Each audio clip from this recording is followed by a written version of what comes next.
Hi, my name is Eimer, and this is my final video. The movement I decided to go with is the Mexican American slash Chicano movement. The reason why I chose that movement specifically is because I'm Mexican American myself. So if I'm gonna choose the positives and the negatives about that movement, I might as well go with something that relates to me the most. So now I'm gonna explain what the word Chicano means. It really doesn't have a definition, and how the Chicano movement started. The word Chicano was basically an insult back in the day, basically more around the 1940s when Mexican family will move into Mexico and have a child Mexican families will go to United States and have a child in the United States, and that's what they call Mexican Americans Chicano.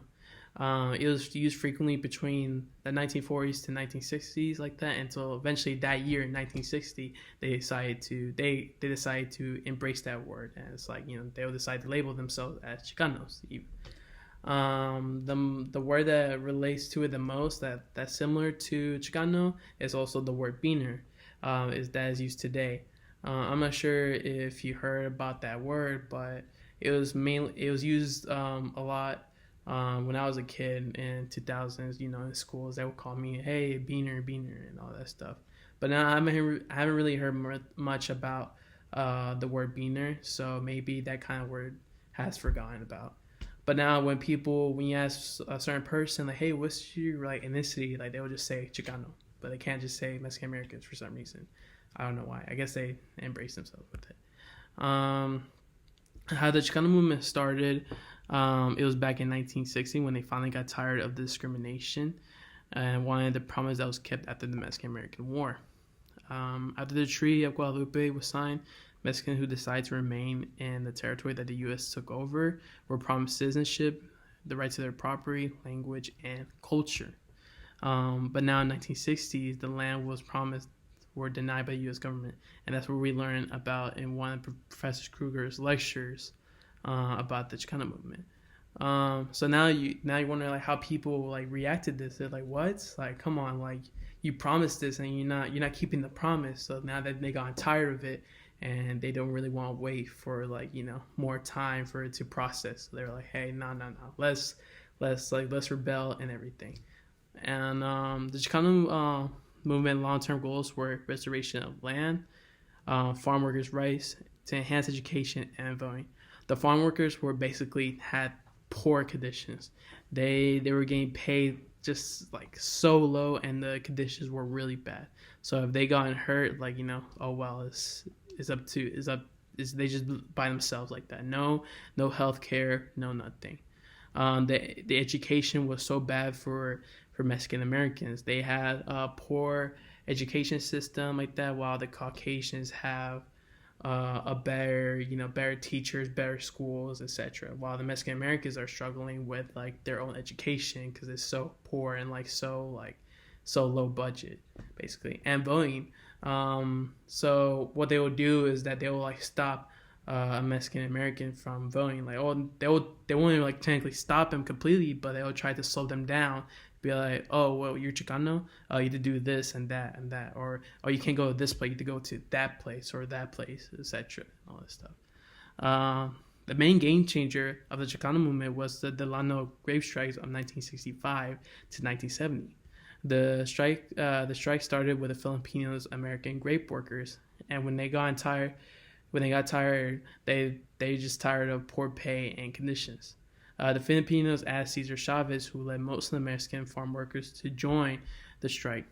The strike goal was to stop working and to show how much power they have if they just stop working. In 1970, the Great Boycott worked. The growers signed their first union contracts, granting better pay, benefits, and protection. Cesar Chavez had to go through a lot during that time. He had to try to convince Mexican Americans to not fight. He wanted a peaceful protest that he got that sort of idea from Gandhi, and he also starved himself and only drank water for 28 days to show that how much power he has, basically. Well, not power, but how much he would do for just better pay and conditions. Even the doctors told them you're not gonna be okay like that. I think he lasted for 28 days, and the doctors were telling him, no, you can't do that anymore, you're gonna die like that. But he didn't care.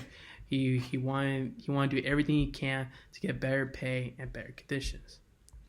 At first, a lot of Mexican Americans didn't have hope for the movement, but as time gone better and better, the Chicano movement won many reforms like the creation of bilingual and bicultural programs in the Southwest.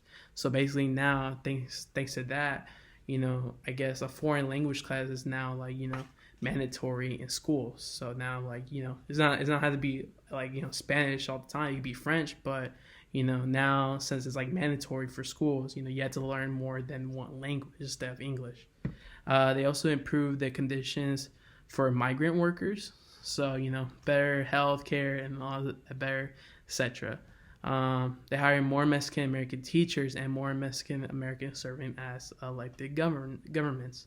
So make it equal for everyone like that to have equal jobs and etc.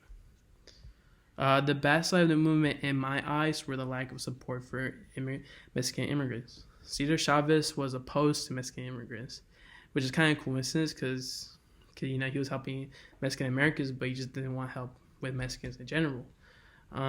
He once testified in Congress against letting companies use illegal immigrants, and they even honor his birthday, which is National Border Control Day. So that's kind of what I see in my eyes that are bad, because if you only care about the Mexicans that are in the country, but not the Mexicans that are trying to come in the country and like have a better life like that. So he just only focused on Mexican Americans mainly, and he just didn't never support Mexican immigrants. Honestly, I don't really see anything changing for the Mexican American movement. The movement already achieved so much, so I don't see any big changes in 10 or 20 years, unless they somehow convert the movement to immigrant movement, and maybe Mexican immigrant movement, or just immigrant movements in general, and convert it and try and make it work to somehow it could get better conditions, like better like asylums and etc. But now I'm done with my final video. Bye.